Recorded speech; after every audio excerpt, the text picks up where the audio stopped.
സ്വാതന്ത്ര്യദിനത്തിൽ ഗുജറാത്തിലെ ബന്നി പുൽമേടുകളിൽ എത്ര ബ്ലാക്ക് ബക്കുകളെ തുറന്നുവിട്ടു? 20.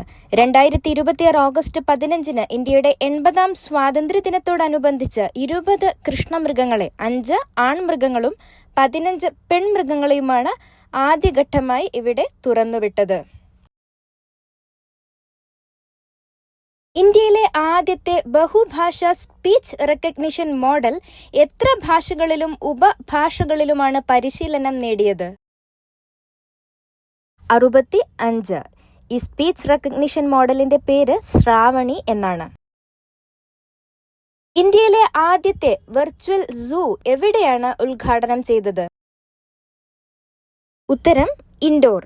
മധ്യപ്രദേശിലെ ഇൻഡോറിലുള്ള കമല നെഹ്റു പ്രാണി സംഗ്രഹാലയ വളപ്പിലാണ് 4.5 കോടി രൂപ ചെലവിൽ ഇന്ത്യയിലെ ആദ്യത്തെ 14-day ഡിജിറ്റൽ ജംഗിൾ സഫാരി ആരംഭിച്ചത്. സൂര്യപഥ് ത്രിരംഗ ഗ്ലോബൽ റിലേ ഏത് ദിശയെയാണ് പിന്തുടരുന്നത്? Rising sun.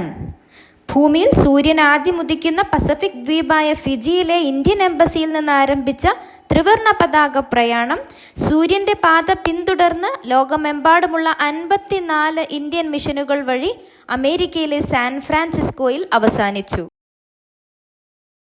World heritage irrigation സ്ട്രക്ചറായി പ്രഖ്യാപിച്ച പരീച്ച വിയർ ഏത് സംസ്ഥാനത്താണ് സ്ഥിതി ചെയ്യുന്നത്? ഉത്തർപ്രദേശ്. ഉത്തർപ്രദേശിലെ ഝാൻസിക്ക് സമീപം ബെത്വ നദിക്ക് കുറുകെ 1886 നിർമ്മിച്ച 140 വർഷം പഴക്കമുള്ള അണക്കെട്ടാണിത്. ഏഷ്യയിലെ ആദ്യത്തെ മരുഭൂമി പ്രമേയമാക്കിയുള്ള നൈറ്റ് സഫാരി ഏത് സംസ്ഥാനത്താണ് ആരംഭിക്കുന്നത്?